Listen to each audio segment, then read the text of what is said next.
আবার 1 বছর পর্যন্ত এই দিনটার অপেক্ষায় থাকতে হবে আমাদের মুসলমানদের সবার।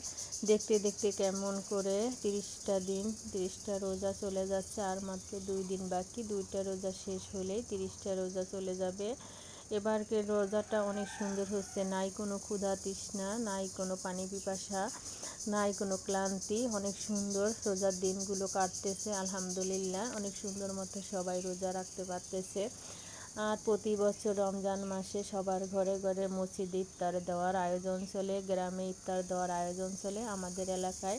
এবং গ্রামে, অনেক গ্রামে এই আয়োজনটা দেখা যায়। আমাদের এই গ্রামে প্রতি 30 রোজায় 30 দিন মসজিদে 30 জন ইফতারি দিয়ে থাকে এবং প্রত্যেকের বাড়ি বাড়িতেও ইফতারি দেওয়া হয়ে থাকে।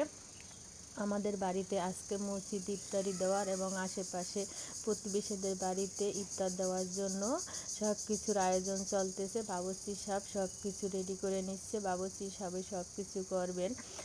ডিম সিদ্ধ করতেছে, ওদিকে ছোলা সিদ্ধ করতেছে, ওদিকে খিচুড়ি রান্না হবে। আস্তে আস্তে বাবুর্চি সাহেব সব কিছু করবে। আর আমরা বাড়ির সবাই মিলে হাতে হাতে সব কাজগুলো করে দিচ্ছি। বাড়ির সবাই মিলে হাতে হাতে কাজ করার মজাই আলাদা।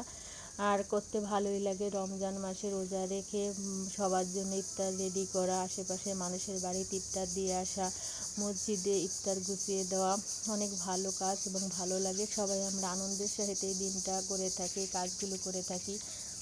আর আমাদের সবার ঘরে ঘরে গ্রামের বাড়িতে সন্ধ্যা হলে ইফতার করা একটা আয়োজন চলতে থাকে। আর বিকেলবেলা হলেই তো সবার বাড়িতে ইফতার বানানোর আয়োজন, তারপরে সেহারির জন্য রান্না করা। ভালোই লাগে, অনেক আনন্দ করে সবাই মিলে করতে থাকে গ্রামের বাড়িতে। শহরের বাড়িতে প্রত্যেক মুসলমানের ঘরে ঘরে রমজান মাসে আয়োজন চলতে থাকে। আর সবাই ঈদের দিনের অপেক্ষায় থাকে, কয়টা রোজা হবে, কবে 30টা রোজা শেষ হবে, কবে ঈদের দিনের আনন্দটা আসবে। বাচ্চারা তো অপেক্ষায় থাকে কবে ঈদ, আর কয়দিন বাকি আছে, প্রশ্ন করতে থাকে বাবা মার কাছে যে আর কয়দিন বাকি আছে ঈদের। আমাদের মুসলমানদের সবচেয়ে বড় ধর্মীয় উৎসব হলো ঈদ উল ফিতর। আর মাত্র 2 দিন পরে ঈদ উল ফিতর উদযাপিত হবে। মুসলমানদের সবচেয়ে ধর্মীয় উৎসব। সবার ঘরে ঘরে ঈদ উল ফিতরের আনন্দ ও উৎসব বইতে থাকবে। পুরো রমজান মাসটা ভরেই সবাই ঈদের আনন্দ উপভোগ করার জন্য কেনাকাটা, মার্কেটিং করতে থাকে। নতুন জামা কাপড়, নতুন কসমেটিক, নতুন জুয়েলারি। ছোট ছোট ছেলেমেয়েরা এই আনন্দটা বেশি করে থাকে। কার কীরকম জামা কিনছে, কে কী কিনছে দেখার অপেক্ষায় থাকে। কবে ঈদ হবে, রাত পোহালে কার কী ড্রেস কিনছে, পরবে। সবাই মিলে নতুন জামা কাপড় পরে, গহনা পরে এক বাড়ি থেকে আর এক বাড়িতে যাবে।